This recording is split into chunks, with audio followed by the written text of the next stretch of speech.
lição 26, véus. Mas quando se converterem ao Senhor, então o véu se tirará. Paulo, Epístola 2 Coríntios, capítulo 3, versículo 16. Não é fácil rasgar os véus que ensombram a mente humana. Quem apenas analisa pode ser defrontado por dificuldades inúmeras, demorando-se muito tempo nas interpretações alheias. Quem somente se convence pode tender ao dogmatismo feroz. Muitos cientistas e filósofos, escritores e pregadores assemelham-se aos pássaros de bela plumagem, condenados a baixo voo em cipoais extensos. Vigorosas inteligências, temporariamente frustradas por véus espessos, estão sempre ameaçadas de surpresas dolorosas por não se afeiçoarem realmente às verdades que elas mesmas admitem e ensinam. Exportadores de teorias, eles olvidam os tesouros da prática, e daí as dúvidas e negações, que por vezes lhe assaltam o entendimento. Espero bem que ainda não semearam e exigem patrimônios que não construíram por descuidados de si próprios. Conseguem teorizar valorosamente, aconselhar com êxito, mas nos grandes momentos da vida sentem-se perplexos, confundidos, desalentados. É que lhes falta a verdadeira transformação para o bem com o Cristo. E para que sintam efetivamente a vida eterna com o Senhor, é indispensável se convertam ao serviço de redenção. Somente quando chegam a semelhante cume espiritual é que se libertam dos véus pesados que lhes obscurecem o coração e o entendimento, atingindo as esferas superiores em voos sublimes para a divindade.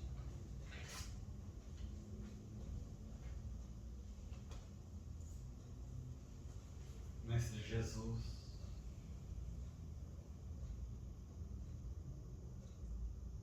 comparecemos mais uma vez a este núcleo de oração e caridade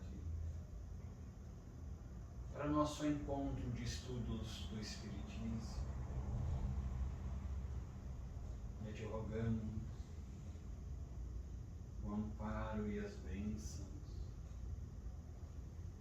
para que esta realização seja coroada de êxitos. Mestre, permite que os bons espíritos estejam conosco, nos envolvam em vibrações de harmonia, de saúde, que nos ajudem a compreender melhor as lições que estudaremos logo mais. Que as reflexões em torno do suicídio possam nos auxiliar a fortalecer as nossas próprias defesas contra este drama tão complexo e doloroso. Mas também que estas reflexões nos auxiliem a auxiliar todos aqueles cujos pensamentos estão envoltos nas vibrações nefastas do suicídio.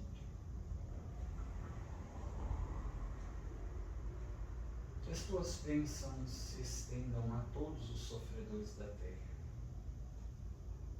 a todos que se sentem desanimados, exauridos, confusos, angustiados, perturbados, a todos cuja ideia do suicídio responda à mente, para que se sintam fortalecidos, encorajados, com a fé revigorada, de modo a conseguirem prosseguir na luta de cada dia, superando as dificuldades e caminhando em direção à própria redenção. Mestre amado, recebe os nossos louvores cheios de carinho, a nossa gratidão e o nosso amor profundo, hoje e sempre.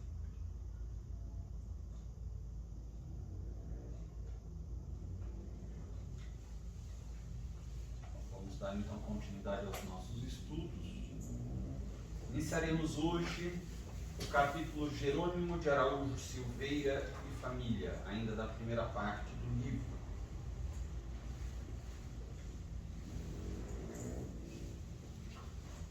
E o primeiro aprendizado, ou o primeiro esclarecimento que nós temos no início deste capítulo é a respeito das notícias de familiares e amigos daqueles internos, dos recém-internos no departamento hospitalar. Então o autor vai falar a respeito da questão das notícias desses familiares e amigos ainda encarnados, como que aquela situação lhes impactava intimamente, psicologicamente, e também como que os benfeitores espirituais conseguiam minorar o sofrimento deles a este respeito, a angústia que eles sentiam. Então, logo no primeiro parágrafo, o autor deixa claro que eles não recebiam notícias nem de amigos, nem dos familiares ainda encarnados. Ele diz assim: não lográvamos notícias de nossas famílias e tampouco dos amigos. E o impacto que isso gerava neles?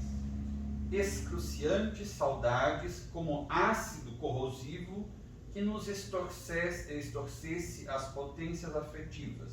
Lançavam sobre nossos corações infelizes o decepcionante amargor de mil incertezas angustiosas. Ou seja, como estão os nossos amigos? Como estão os nossos familiares? Será que estão bem? Será que estão passando necessidades?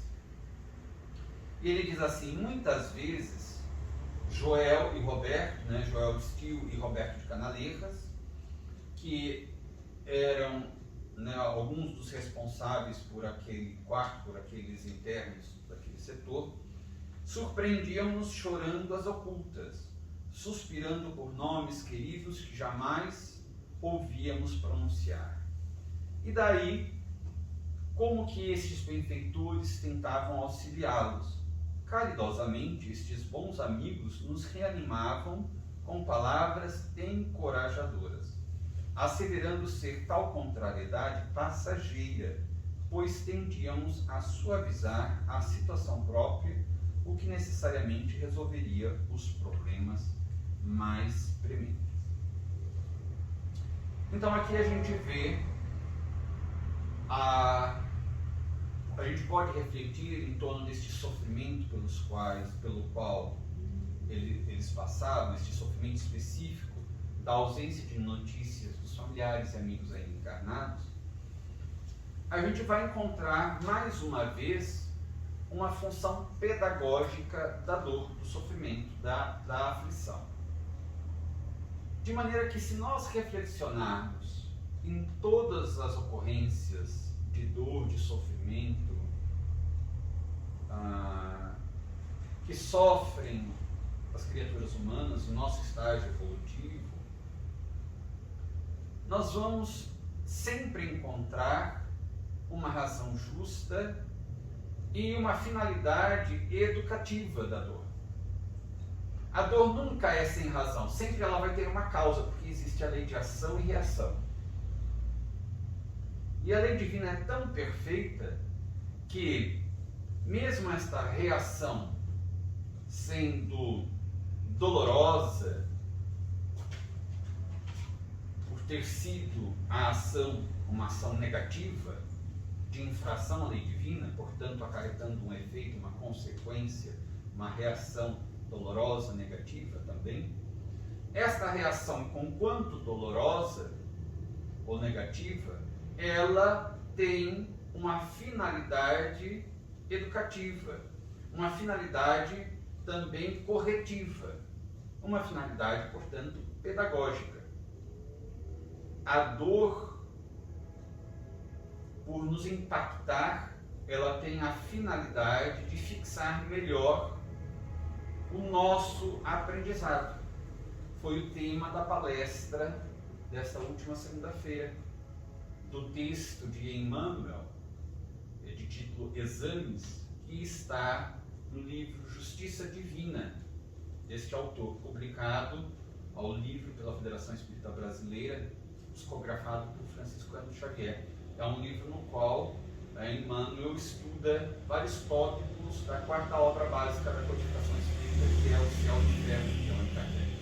Então, neste texto, Exames, o benfeitor espiritual fala da função da dor, da importância da dor. Ele diz que tem duas funções principais.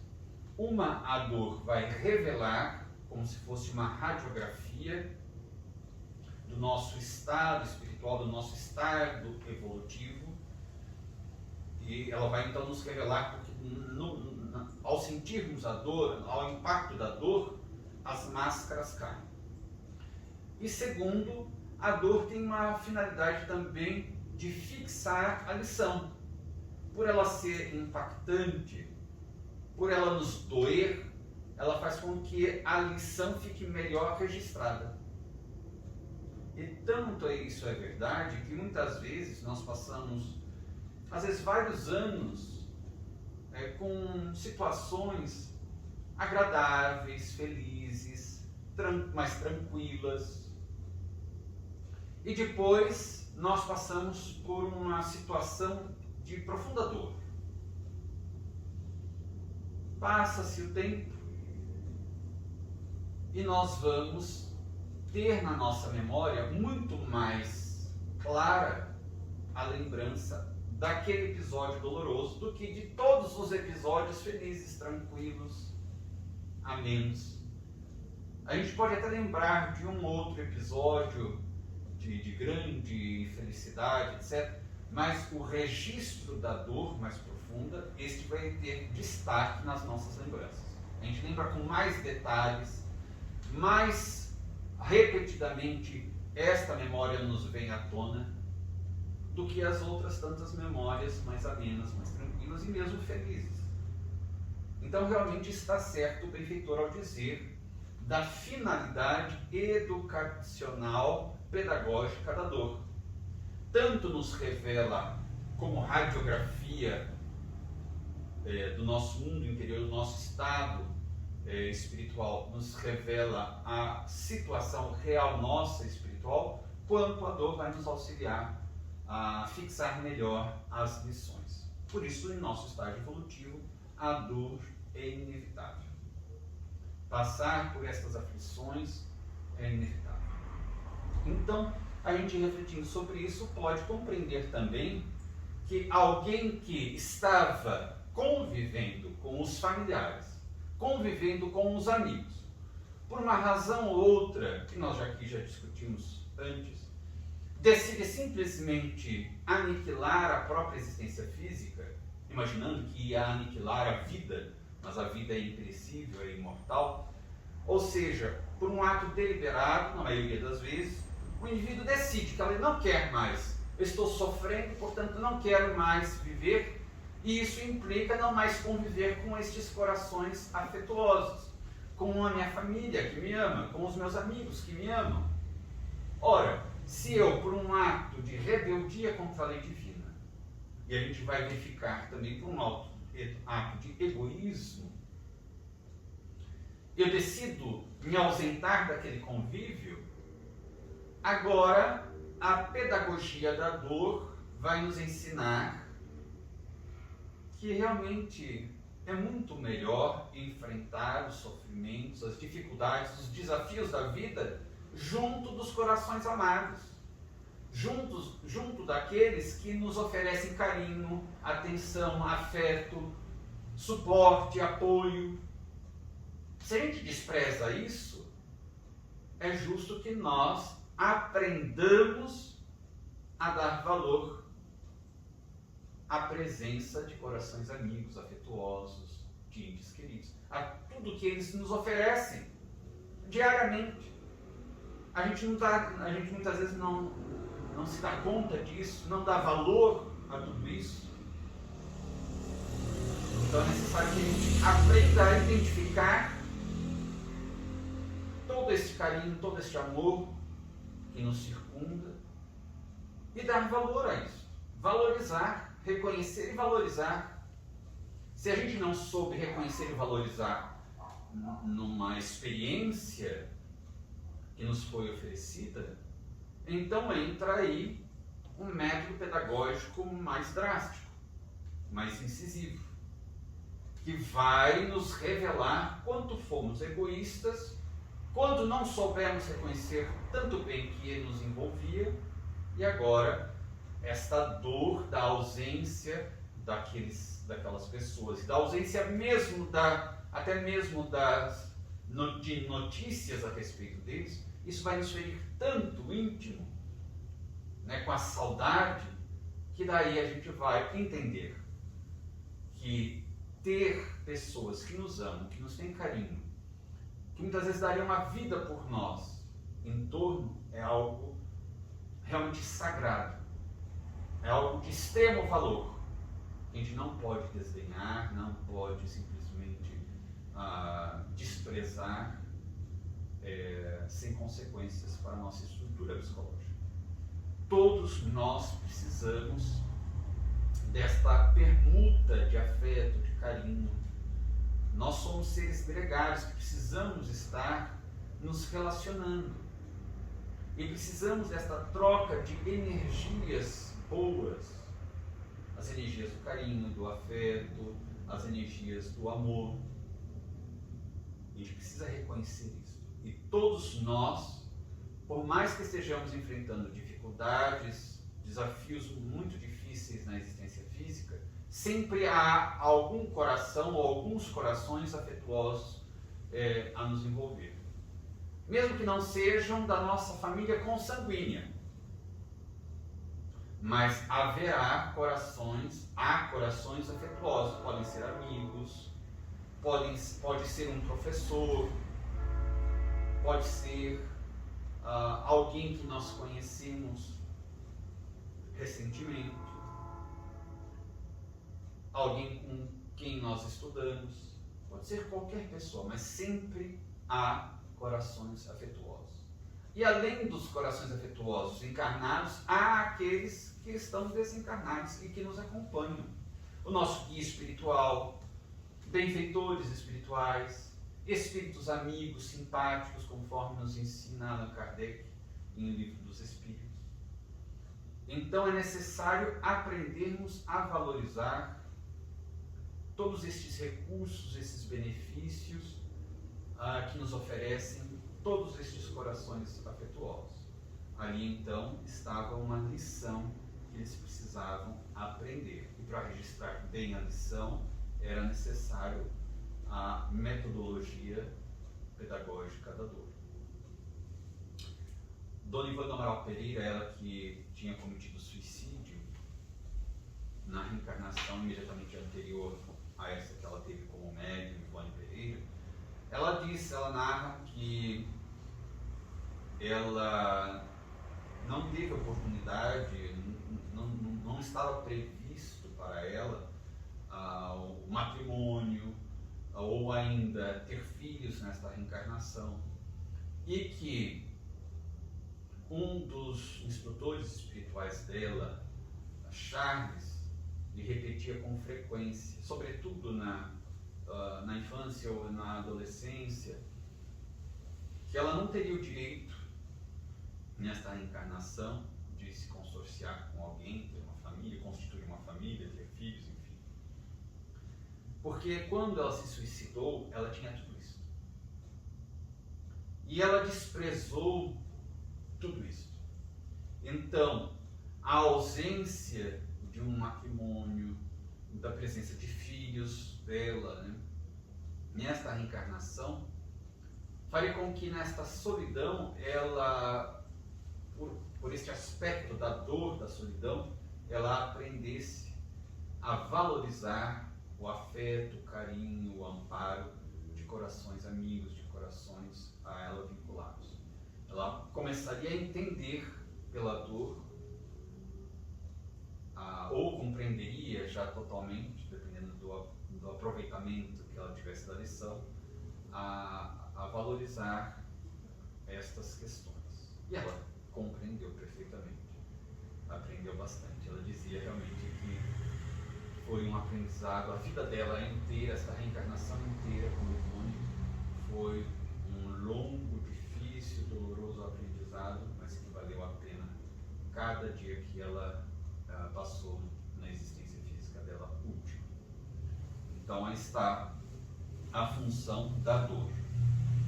E daí a gente vai também compreender logo em seguida por qual razão eles não tinham esse noticiário dos familiares. Mas aí aqui tem uma outra questão também na sequência, que apesar de eles não poderem ter o noticiário dos familiares e amigos encarnados, havia algo que a direção hospitalar, a direção daquele hospital, do departamento hospitalar, lhes permitia. Isso está logo na sequência, dizendo assim o autor: no entretanto, existia permissão para nos cientificarmos das visitas mentais, olha que interessante, visitas mentais e votos fraternos de paz e felicidade futuras, quaisquer gentilezas emanadas do amor e que proviessem dos entes queridos deixados na terra ou dos simpatizantes. Visitas mentais, não, porque aqueles indivíduos que estavam na terra até poderiam, em estado de desdobramento da alma, lembremos, portanto, o capítulo de O Livro dos Espíritos, da emancipação da alma, que fala do que representa o sono e os sonhos para nós encarnados, o estado da emancipação da alma em que a alma ou o espírito se desvincula parcialmente do corpo, totalmente seria a desencarnação. Então, parcialmente do corpo, mantendo um vínculo com o organismo físico via perispírito, e nessa emancipação do corpo, ao afastar-se do corpo, penetrando novamente na dimensão espiritual, pode ter as experiências nessa dimensão espiritual, inclusive visitar instituições no mundo espiritual, realizar cursos, visitar já desencarnados. Tudo isso é possível. Kardec faz um estudo bem interessante e detalhado desse assunto neste capítulo mencionado. Agora, então eles poderiam até, havia a possibilidade de se deslocarem do corpo físico em estado de emancipação da alma e visitar esses indivíduos, aqueles internos. A possibilidade existia. A autorização para isso dependia da direção hospitalar. E eles não, naquele momento, naquela condição, eles não recebiam a visita dos encarnados. Então, por enquanto, ainda nesse estágio, eles não tinham essa permissão. Mas havia o que aqui o autor chamou de visita mental. Ou seja, quando o indivíduo pensa, ele manipula, ainda que inconscientemente, ou seja, ainda que sem ter este conhecimento, automaticamente o fluido cósmico universal. Kardec também nos explica no capítulo dos fluidos de A Gênese, que da mesma forma que o ar aqui na Terra carrega e transporta o som, então quando nós falamos, nós geramos uma vibração no ar em forma de som, e essa vibração é transportada pelo ar e alcança todo o aparelho auditivo do indivíduo que nos ouve. E isso depois é transformado em impulso elétrico e decodificado no cérebro. E daí a comunicação se estabelece. Da mesma forma, que, portanto, o ar transporta o som, esta vibração sonora, o fluido cósmico universal transporta os nossos pensamentos. Eles são propagados no universo pelo fluido cósmico universal. Então, onde estivermos, se nós pensamos, nós estamos gerando uma onda vibracional neste fluido cósmico universal que transportará essa onda vibracional. E esta onda vibracional terá as características do nosso pensamento, positivas ou negativas. E terá um endereço. Se nós pensarmos algo em relação a alguém, pensando em alguém, esta onda vibracional, de teor específico, de acordo com o nosso pensamento, se dirigirá até a pessoa em quem pensamos. Daí Allan Kardec, no Evangelho e no Espiritismo, estudar o mecanismo da prece. Já na parte final do Evangelho e do Espiritismo, o capítulo Pedi e Obtereis. E ele vai falar que desta mesma forma, quando oramos por alguém, nós estamos pensando nesta pessoa, pedindo algo específico para esta pessoa. Paz, saúde, alegria, amparo, seja o que for. Nós criamos uma onda vibracional e esta onda se desloca até a pessoa.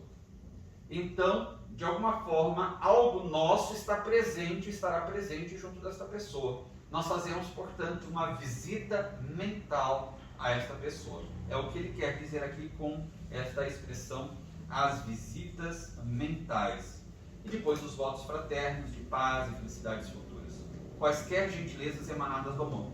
Portanto, aqui estava uma separação dos bons pensamentos, das preces positivas, digamos assim, com conteúdo positivo, e dos pensamentos de revolta, de mágoa, de ressentimento ou de ódio. Tudo aquilo que não fosse edificante ou positivo para a recuperação deles era filtrado. Havia, portanto, uma filtragem de mensagens que eles receberiam. Assim como muitas vezes a gente pode configurar o nosso programa de leitura de e-mails, né? Ou seja, se a gente colocar a configuração de determinada forma, o próprio programa vai filtrar aquilo que seja spam, ou que seja uma fraude, ou que seja alguma mensagem de determinada pessoa. Então ele vai fazer filtragens. Ali havia uma filtragem também destas mensagens pela própria instituição, pelo próprio departamento hospitalar. Só sendo transmitidas aos internos, sobretudo, apenas as mensagens, as preces de teor positivo, né, que fossem emanadas, portanto, como ele diz aqui, do amor. E estas mensagens, elas vinham de entes queridos deixados na terra, ou simpatizantes, ou amigos, ou seja, de encarnados, mas também de moradas de pessoas já desencarnadas. Ele diz, além dos que mesmo das moradas espirituais nos amassem, interessando-se por nosso restabelecimento e progresso.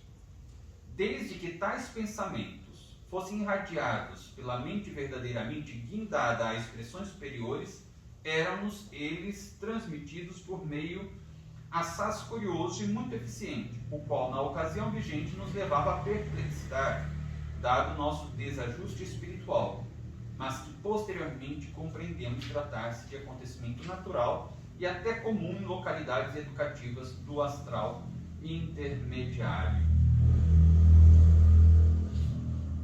Então a gente vê aí que havia esta filtragem e logo, um pouquinho mais para frente, o benfeitor espiritual vai dizer a razão pela qual eles filtravam estas mensagens. E aqui na sequência ele descreve este meio pelo qual as mensagens lhe eram transmitidas, dizendo assim: existia em cada dormitório certo aparelhamento delicadíssimo, estruturado em substâncias eletromagnéticas, que, acumulando potencialidade inavaliável de atração, seleção, reprodução e transmissão, estampava em região espelhenta, que lhe era parte integrante, quaisquer imagens e sons que benévola e caridosamente nos fossem dirigidos. Então, o próprio aparelho já tinha a configuração, da mesma forma que a gente pode configurar o nosso programa de leitura de e-mails, de mensagens, aquele aparelho fazia esta filtragem também, claro, certamente de uma maneira muito mais sofisticada, ainda inapreciável para a gente. Mas ele fazia essa seleção, além de reproduzir, transmitir a mensagem, ele fazia esta filtragem e atração, né? As preces que eram irradiadas ao cosmos, ao infinito, eram atraídas como ele identificava qual era a destinação, por quem se fazia aquele bom pensamento, aquela prece, atraía para aquela aparelhagem. Para aquele aparelho, ela recepcionava aquelas mensagens e filtrava de acordo com o teor das mensagens. E depois ele diz uma coisa bem interessante também. Quando um coração generoso, pertencente às nossas famílias, ou mesmo para nós desconhecido, arremessasse vibrações fraternas pelas imensidões do espaço ao Pai Altíssimo, invocando mercês para nossas almas enoitadas pelos dissabores, éramos imediatamente informados por luminosidade repentina, que, traduzindo o balbucio da oração, reproduzia também a imagem da personalidade operante. Ou seja, quando qualquer pessoa começasse a pensar positivamente neles, ou endereçasse a Deus uma prece intercessória em favor deles, a tela começava a se iluminar e transmitia aquele ato de bom pensamento, da prece. A pessoa, mesmo que estivesse só pensando, eles ouviam o pensamento. Era reproduzido com sons, como se a pessoa estivesse falando mesmo o pensamento. Mesmo que fosse só tendo um pensamento, saía com a voz da pessoa. Ou se ela estivesse em prece mental, também saía como se ela estivesse falando a prece. E aparecia a imagem, enfim, toda a reprodução daquele ato. Mas o que é mais interessante aqui é que ele diz, primeiro, que muitas vezes a pessoa que aparecia ali na tela era alguém desconhecido. E depois ele volta a esta questão dizendo assim: o que às vezes sobremodo nos surpreendia, visto acontecer que pessoas a quem nem sempre distinguíramos com afeição e desvelo, enquanto estavam reencarnados, se apresentavam frequentemente ao espelho magnético, enquanto outras, que de nossos corações obtiveram as máximas solicitudes, raramente mitigavam as asperezas da nossa íntima situação com as blandícias santificantes da prece. Poderíamos assim saber de quanto pensassem a nosso respeito, das súplicas dirigidas às divinas potestades, de todo o bem que nos pudessem desejar ou, a nosso favor, praticar. Ou seja, além de eles visualizarem lá pessoas que eles nem conheciam, ou achavam que não conheciam, não se recordassem, muitas vezes pessoas que eles conheciam, mas com as quais eles não tiveram, da parte deles, uma distinção, um bom relacionamento, não tinham dado valor àquelas pessoas, consideravam que nem eram exatamente amigas, né? Não tinha nenhuma admiração por elas. Estas faziam orações por eles, tinham bons pensamentos destinados a eles. Enquanto pessoas que tinham se beneficiado das ações deles, os próprios familiares, estes muitas vezes nem faziam orações, nem tinham bons pensamentos em favor deles. É interessante também porque na codificação, Kardec menciona que os espíritos, muitas vezes, quando se comunicavam, por exemplo, na Sociedade Parisiense de Estudos Espíritas, a não ser, claro, os espíritos superiores, porque daí eles não iam apresentar nenhuma queixa. Mas espíritos medianos ou inferiores, muitas vezes se queixavam não num sentido de condenação, mas expunham, digamos, a tristeza, a dor moral deles em constatarem que familiares, amigos, enfim, corações queridos, não oravam por eles.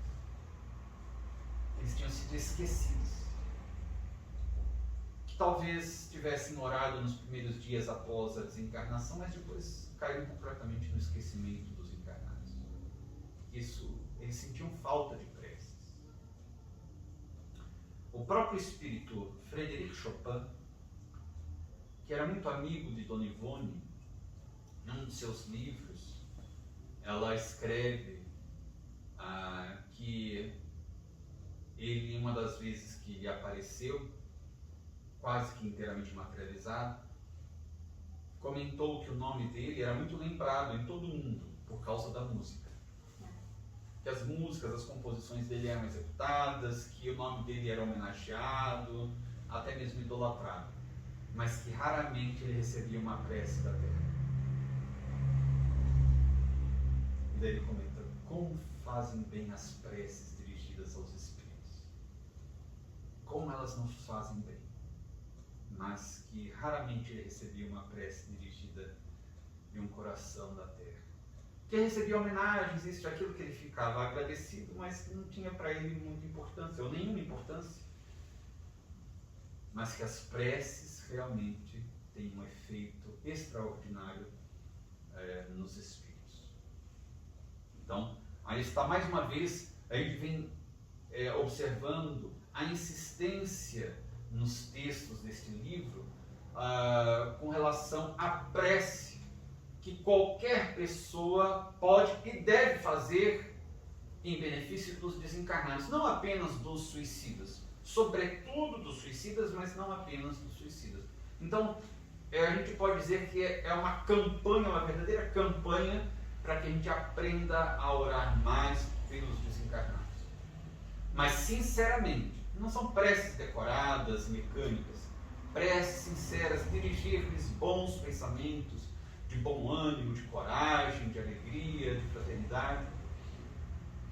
E aqui ele então prossegue, digamos, na questão destas preces. Ele diz assim: infelizmente para nós, porém, tal acontecimento que tanto amenizaria as agruras da solidão em que vivíamos, ou seja, as preces, e sobretudo ele vai dizer as preces dos amigos e dos familiares, que seria como um refrigerante sereno sobre as escaldantes saudades que nos combaliam a mente e o coração, era raríssimo na quase totalidade do hospital.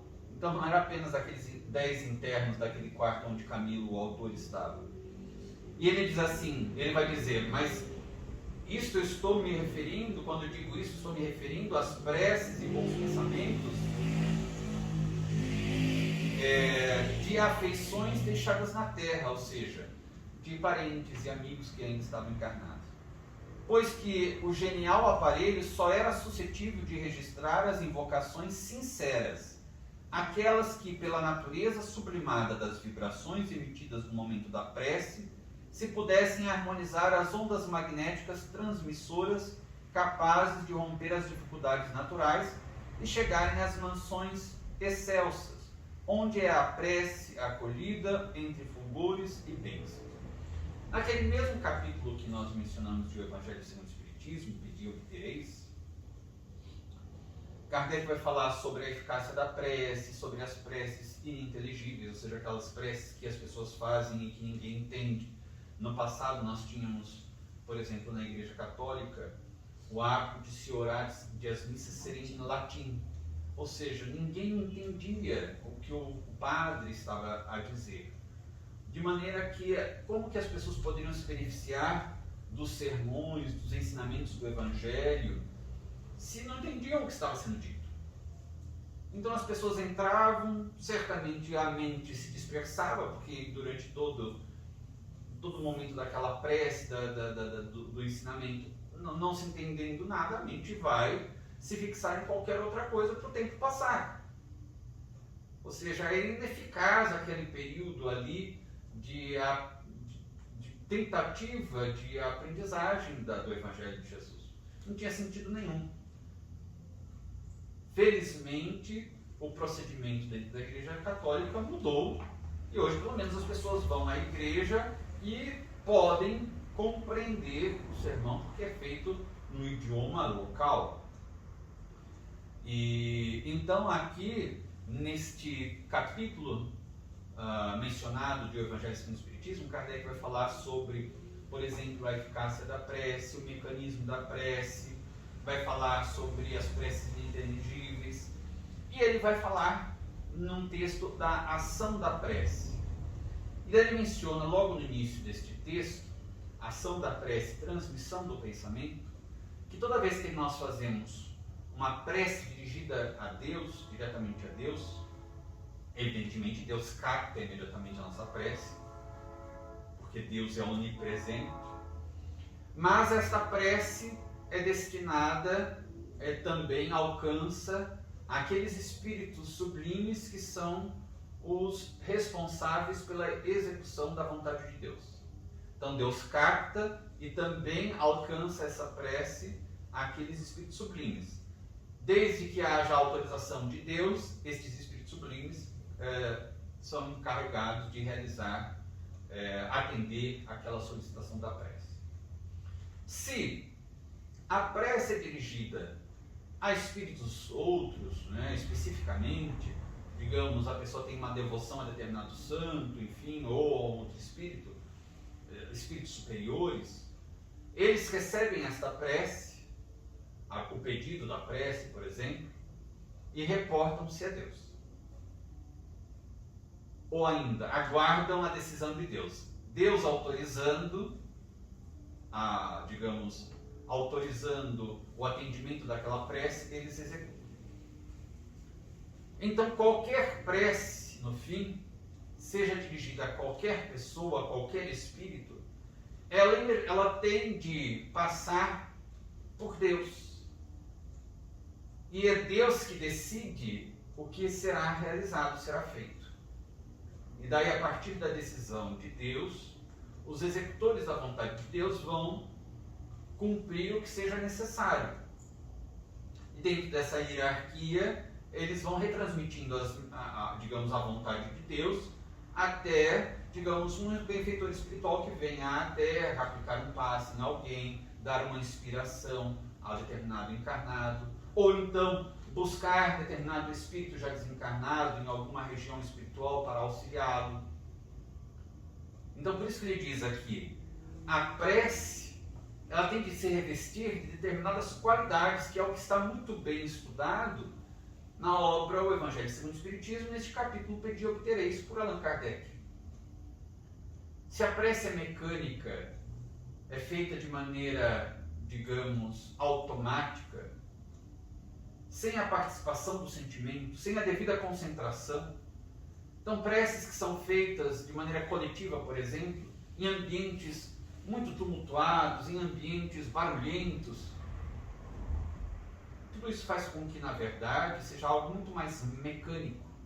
É necessário que o indivíduo, mesmo que ele esteja num ambiente com barulhos, é necessário que internamente o indivíduo silencie, que ele procure uma introspecção, uma concentração adequada para movimentar as potências da alma, as suas próprias potências anímicas.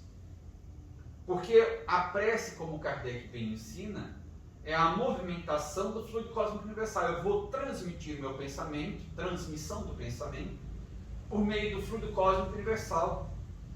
Mas para que esta prece alcance o seu objetivo, é necessário que haja uma potência aplicada nesta onda vibratória. Façamos uma comparação bem simples, mas que talvez nos facilite o entendimento. Quando eu pego uma pedrinha e jogo na água de um lago, por exemplo, ela vai fazer aquelas ondas em círculos e vão se propagando. O meio de propagação daquela onda vibratória é a água. Se eu pego uma pedrinha pequena e jogo muito suavemente, aquela propagação vai ficar muito limitada. Pequenos círculos vão se formar e o alcance daquelas ondas vibratórias será pequeno. Se eu pegar uma pedra maior, ou mesmo uma pedra menor que eu tinha usado, mesmo tamanho que eu tinha usado na primeira vez, mas lançar com maior força, a propagação daquelas ondas vibratórias será maior, terá maior alcance. Eu preciso me concentrar para usar da minha potência anímica, da alma, para fazer com que haja um impulso maior no fluido cósmico, sobre o fluido cósmico universal, portanto a minha onda vibratória alcance uma distância maior, ou seja, se propague neste fluido cósmico universal muito mais fortemente. Daí ele explicar que aqueles pensamentos sem nenhuma, digamos, participação do verdadeiro sentimento, sem nenhuma devida concentração, uma mera lembrança, lembrei de fulano, meramente lembrar de fulano, gera uma onda vibratória, sim, mas muito fraca. Se eu não concentrar o meu pensamento naquele sentimento, naquele pedido, naquela onda vibracional, ela vai ter um alcance muito pequeno. E ele diz, então, portanto, somente as invocações sinceras, aquelas que pela natureza sublimada das vibrações emitidas no momento da prece, se pudessem harmonizar as ondas magnéticas transmissoras, capazes de romper as dificuldades naturais e chegarem nas mansões excelsas, onde é a prece acolhida entre fulgores e bênçãos. Então está perfeitamente concorde com os ensinamentos que nós estudamos no Evangelho segundo o Espiritismo, no capítulo já mencionado, Pedi e Obtereis. Então vale a pena estudarmos bem este capítulo, até porque vai nos facilitar quando formos fazer uma prece. Muitas vezes a pessoa fala, mas eu vou fazer uma prece aqui, alguém está em outro país ou está no mundo espiritual, vai receber esta prece? Certamente, mas se nós soubermos fazer essa prece, se nós depositarmos as forças, utilizarmos as potências nossas da alma anímicas na realização desta prece. Não pode ser simplesmente uma mera lembrança de alguém, não pode ser uma prece simplesmente decorada, que eu repito mecanicamente. Muitas vezes as pessoas fazem preces de maneira tão automática que conseguem fazer uma prece fazendo outra atividade ao mesmo tempo. Ou seja, não está depositando concentração nenhuma em outra atividade. Nem vai fazer uma coisa bem, nem outra coisa bem. Então é preciso aprendermos. A prece, se é um movimento nosso da alma, é necessário o foco da nossa atenção. Manipular o nosso pensamento com força. Concentrar toda a força nossa naquele objetivo. Se nós vamos estudar qualquer coisa, se nós estamos nos distraindo com outros estímulos em nossa volta, não conseguimos nos concentrar, colocar foco naquela leitura, nós não conseguimos fixar, não conseguimos entender muitas vezes o texto. Há pessoas que, por exemplo, podem estar em meio num ambiente onde as pessoas estão conversando alto, rindo, mas elas têm um alto poder de concentração que elas conseguem se isolar dos estímulos externos e fixar a leitura daquele texto. Excelente, se a pessoa tem esta capacidade, já desenvolveu essa disciplina mental, excelente. Mas ela está num foco. Mas se ela estiver lendo e começar a tentar, o celular apitou, vou ver o que é, etc., a pessoa se perde, não consegue se fixar na leitura, não consegue ter o melhor aproveitamento. A mesma coisa com relação à prece, nós precisamos aprender a fazer a prece. Então vale a pena a leitura deste texto. E daí ele diz assim, portanto, mais uma vez ele fala que os familiares e amigos encarnados, quase ninguém daqueles internos recebia preces, mas estas preces bem feitas, com unção, com sentimento de familiares e amigos. E é compreensível. A gente vai compreender muito bem porque quando o Jerônimo de Araújo Silveira vai fazer a visita aos seus familiares. Mesmo que quando eles faziam as preces, e ele acompanha a prece tanto da filha quanto do filho, eram preces carregadas de vibrações muito perturbadoras, porque carregadas de ressentimento, de muita tristeza, de muita mágoa. Então essas vibrações são muito densas, elas não alcançam regiões superiores. E mesmo que alcançassem determinadas regiões, como por exemplo uma região ainda inferior, onde está a colônia correcional Maria de Nazaré, elas eram filtradas, porque o teor delas era perturbador, de energias muito densas, eles já estavam desequilibrados, iam se desequilibrar ainda mais. Daí, por fim, ele diz assim, mesmo com aquele recurso, mesmo quando eles reconheciam alguém, né, mesmo que não fosse muito próximo, alguém que eles nem esperavam receber uma prece, eles não tinham naquelas imagens e sons transmitidos pelo telão detalhes informes daquelas pessoas. Então, mesmo que, digamos, um coração amado fizesse uma prece por eles e fosse transmitida a prece, eles só viam aquele ato da prece. A prece em si é a pessoa orando, pedindo em favor deles. Mas eles não tinham como saber se a pessoa estava bem, o que estava acontecendo com ela. Então, isso ele diz, isso angustiava muito. Realmente, a gente não tinha nenhuma informação a respeito dessas pessoas. Até aqui alguma pergunta, alguma dúvida?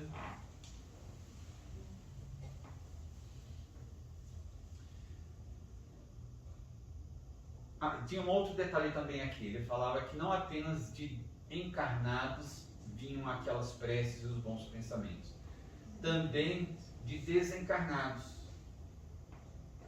eles recebiam, até de desencarnados que eles nem sabiam quem eram, podiam ser até de outras colônias, de colônias espirituais, de regiões espirituais superiores, ou mesmo de trabalhadores da colônia correcional Maria de Nazaré. O que também nos dá esta compreensão que não temos como, lendo, por exemplo, este livro, mesmo que o indivíduo se sinta, digamos, ou acredite, é uma crença, que ele é sozinho no mundo, que não tem ninguém, que ninguém gosta dele. Porque essa é a reclamação de muitas pessoas.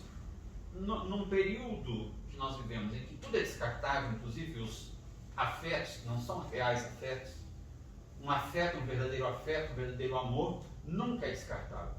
Por mais que seja do ponto de vista, talvez, poético, né, da poesia, ou literário,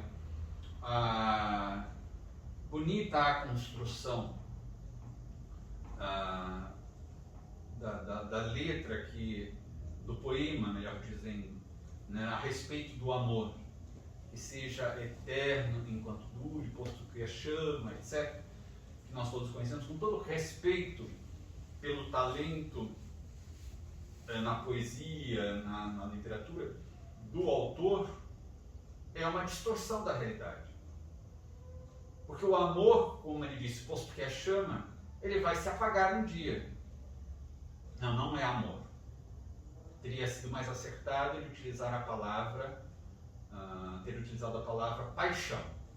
A paixão inferior é chama, consome, queima, gera destruição e se apaga um dia. Vira cinzas e deixa apenas frustração. O amor, não. O amor é imperecível. O amor, quando é verdadeiro amor, ele é imperecível e é eterno. Ele nunca se acaba. Então, lendo este livro, a gente se convence que não existia uma única pessoa no mundo, encarnado ou desencarnado, que não tenha corações bondosos, afetuosos, ofertando o seu amor, o seu carinho, a sua atenção, o seu amparo, o seu auxílio. Não há. Além de Deus, que é o nosso Pai, que a todos ama, e este amor deveria já nos bastar, que é o amor supremo, não há nenhum outro comparável a este. Nós temos o amor de Jesus, que já nos deu a prova do seu amor, na sua existência, curta existência física na Terra. Temos o amor do nosso guia espiritual. Daí temos os espíritos amigos, os espíritos simpáticos, os espíritos que nem nos conhecem, mas que oram por nós, por todos aqueles que sofrem. E nós temos também os corações também encarnados, amigos, enfim, é uma multidão de pessoas que nos querem bem. Então daí a gente só conclui uma coisa: quando a gente diz assim, eu não tenho ninguém que goste de mim, que me dê afeto, é uma carência extremada e patológica, que precisa de ajuda, de terapia adequada, porque não é verdade, a gente está mergulhado num egoísmo, num individualismo muito grande. A gente precisa tratar isso, porque a gente não está em contato com a realidade, a gente está numa ilusão que é criada a partir do nosso egoísmo. E depois, na sequência, ele vai comentar algo a respeito desta relação entre os espíritas na Terra e os suicidas. Vocês se lembram que ele comentou?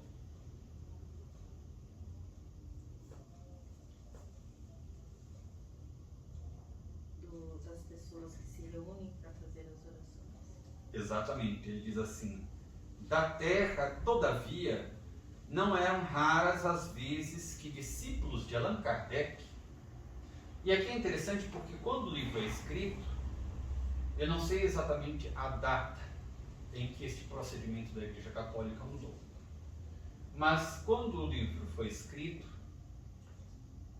tudo indica que ainda esse procedimento estava em voga. Os suicidas não poderiam ser enterrados nos cemitérios públicos, porque eram cemitérios católicos, e dentro da doutrina católica, do entendimento da doutrina católica, os suicidas tinham recebido já a pena remissível do castigo eterno, de queimarem no fogo do inferno eternamente. Então seria uma pena eterna para eles, e nem mesmo haveria a possibilidade, o direito de se rezar ou se mandar rezar uma missa em favor de um suicida. Tanto assim que quando a irmã do médium espírita Divaldo Pereira Franco, de nome Nair, se suicidou, a mãe dele, que era muito católica, foi à igreja e pediu ao padre que fosse rezada uma missa em memória, em auxílio à sua filha.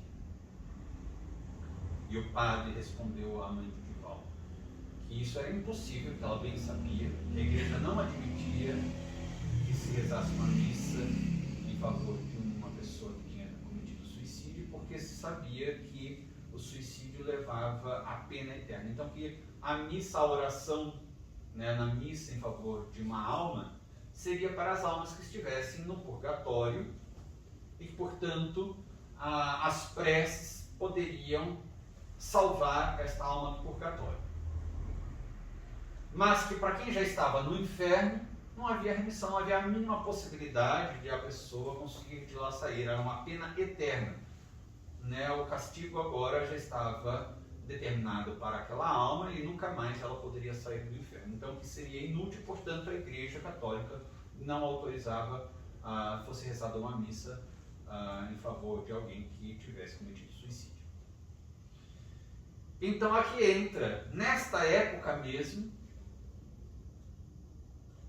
entra a colocação de destaque do autor, dizendo: da Terra, todavia, ou seja, entre os encarnados, naquele período em que dos católicos da Igreja, portanto, não havia possibilidade nem mesmo de se rezar uma missa em favor dos suicidas, ele diz: da Terra, todavia, não eram raras as vezes que discípulos de Allan Kardec, portanto os espíritas, procurando pautar atitudes por diretrizes cristãs, e nós então nos questionamos, mas a Igreja Católica também tem como base o Evangelho, é uma doutrina cristã, Mas aí vejamos como que esta concepção, esse entendimento equivocado a partir do Evangelho da punição eterna. Kardec estuda muito bem isso na obra O Céu e o Inferno, que não tem nenhum sentido considerar-se punições eternas para determinados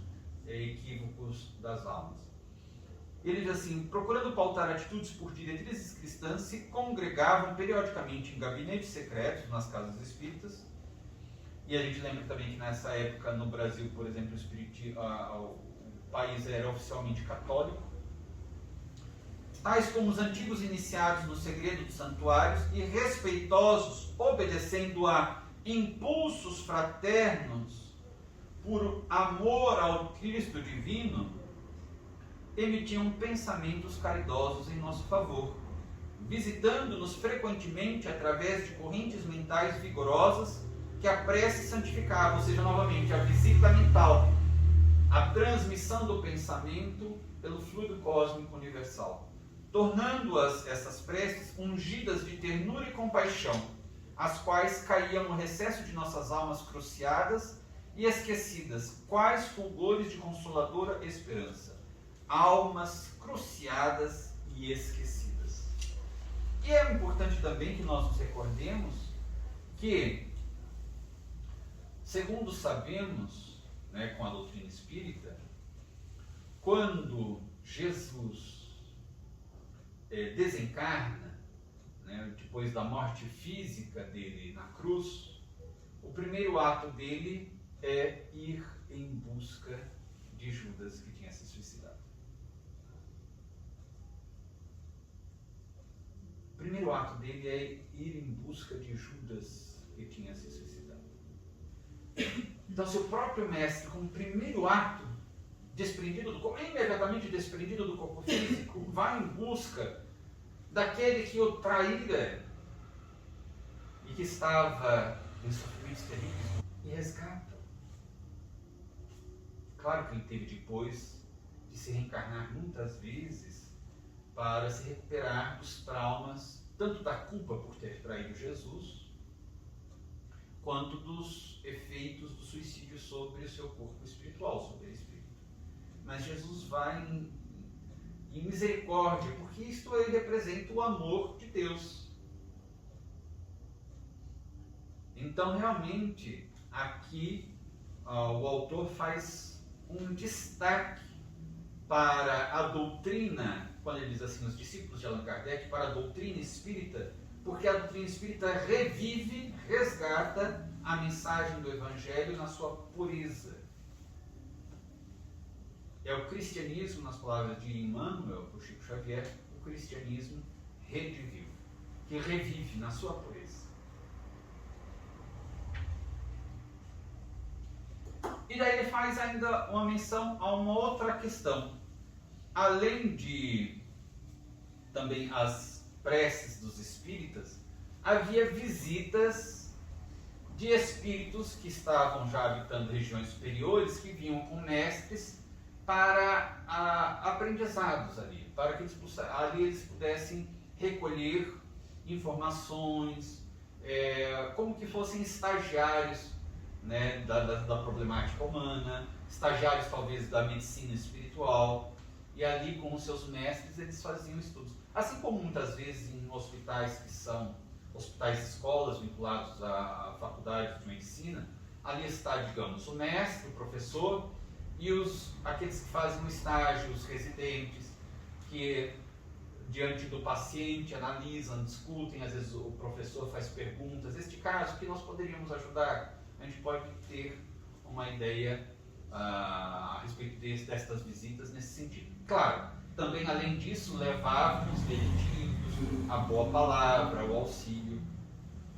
Diz assim: caravanas fraternas de espíritos em estudo e aprendizados beneficentes, assistidas por mentores eméritos, penetravam nossa tristonha região, provindas de zonas espirituais mais favorecidas, a fim de trazer sua piedosa solidariedade em visitações que muito nos desvaneciam, ou seja, nos aliviavam. Assim fizemos boas relações de amizade com indivíduos moralmente muito mais elevados do que nós, os quais não desdenhavam honrar-nos com a sua estima. Tais amizades, tão suaves afeições, seriam duradouras, porque fundamentadas nos desinteressados, nos elevados princípios da fraternidade cristã. E depois, então, ele menciona um outro recurso, benefício que era facultado àqueles internos, que era a visita de entes queridos que já tinham desencarnado antes deles. Ele diz assim: só muito mais tarde nos foi outorgada a satisfação de receber as visitas dos entes caros que nos haviam precedido no túmulo. Mesmo assim, porém, deveríamos contentar-nos com aproximações rápidas. Então, eles precisaram primeiro se recuperar um pouco, estabelecer um certo equilíbrio, para depois começarem a receber essas visitas. Até porque essas visitas de entes queridos, né, já desencarnados, provocariam certas comoções, né, certos efeitos psicológicos e mesmo emotivos. Essa emoção poderia inicialmente perturbar-lhes. Nós lembramos, por exemplo, quando às vezes alguém está internado no hospital e o médico disse: olha, ele passou por um problema cardíaco, não pode sofrer fortes emoções. Então, às vezes, restringe as visitas. Durante um certo período de tempo, não pode receber visitas. Depois, visitas muito rápidas. E os visitantes são advertidos para não tocar em determinados assuntos, não se emocionarem na frente deles, para também não provocar reações emotivas muito fortes e eles se desequilibrarem fisicamente, né, fisiologicamente. Aqui seria o desequilíbrio espiritual e mesmo perispiritual. Mesmo assim, porém, deveríamos contentar-nos com aproximações rápidas, pois o suicida está para a vida espiritual como sentenciado para a sociedade terrena. Não tem regalias normais, vive em plano expiatório penoso, onde não é lícita a presença de outrem que não os seus educadores, enquanto que ele próprio, dado o seu precário estado vibratório, não logrará afastar-se do pequeno círculo em que se agita, até que os efeitos da calamitosa infração sejam totalmente expungidos. E depois ele traz aqui a referência de um versículo do Novo Testamento, do Evangelho de Mateus, que está no capítulo 22, que trata da parábola das bodas, ou do casamento. Tinha um senhor, cujo filho então iria se casar, e daí tem a festa. E esse senhor manda chamar convidados. Alguns se recusam a ir, enfim, até que ele pede para que os servos convidem, né, chamem todos que eles encontrarem na rua, bons e maus. Só que daí, durante a festa, o senhor se dá conta que havia alguém que não estava com a túnica nupcial, ou seja, a roupa adequada para o casamento. E falou: mas como você entrou aqui sem a túnica nupcial? E daí manda expulsar aquele indivíduo, que é o que está aqui, o versículo que está aqui, que é o de número 13. E serás atado de pés e mãos, lançado nas trevas exteriores, onde haverá choro e ranger de dentes. Dali não sairás enquanto não pagares até o último ceitil, avisou prudentemente o celeste instrutor, desde muitos séculos. É o versículo 13 deste capítulo 22 do Evangelho de Mateus, a parábola das bodas. Ou seja, quem não tem a veste, a túnica nupcial, o perispírito ainda encharcado de vibrações muito deletérias, encharcado inclusive de fluido vital, o perispírito muito desorganizado, cheio de traumas, esses indivíduos, nesta condição perispiritual, não conseguem nem mesmo se deslocar da crosta terráquea. Por causa da densidade perispiritual, ainda sofrem, digamos, a influência, de certa forma, até mesmo da lei gravitacional, não conseguem se deslocar. No livro Voltaire, escrito pelo irmão Jacó, que era o pseudônimo de Frederico Figner, que foi vice-presidente da Federação Espírita Brasileira, psicografia de Chico Xavier, ele menciona que aquele grupo de recém-desencarnados foram levados. Ele estava na companhia de sua filha, que tinha desencarnado antes dele, e outros na companhia de entes queridos também.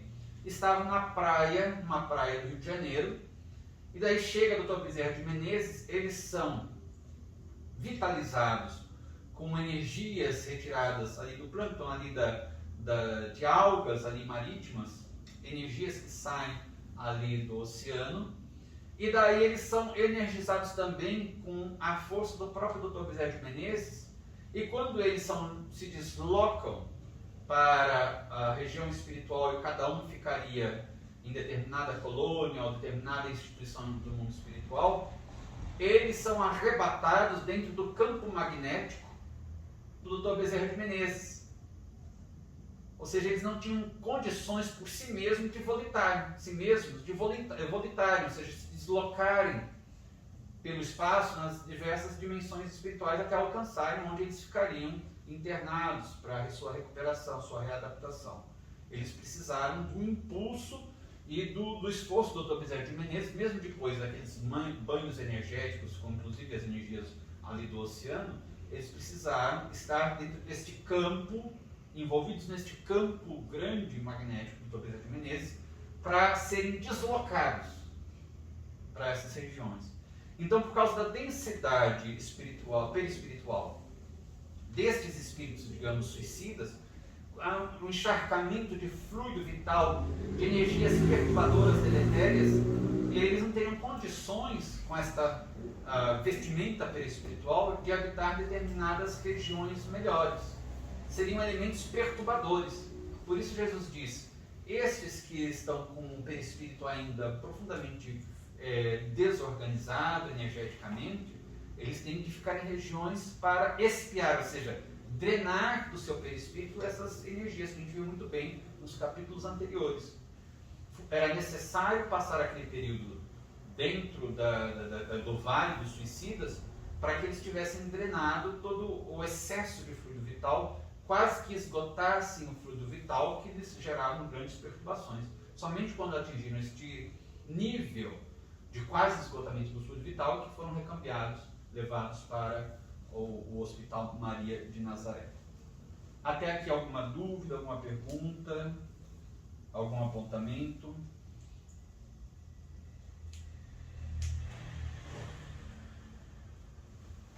Não? Tudo bem? Então na semana que vem a gente vai entrar já, o autor Camilo menciona que duas grandes situações transformaram aquele grupo, definitivamente. E nesse capítulo ele diz que ele vai narrar a primeira situação de maior impacto para eles. Então a gente vai começar na semana que vem, já nessa parte, analisando qual foi a petição de Jerônimo de Araújo, o seu encontro com o diretor do departamento hospitalar e a sua excursão pela terra revendo os familiares.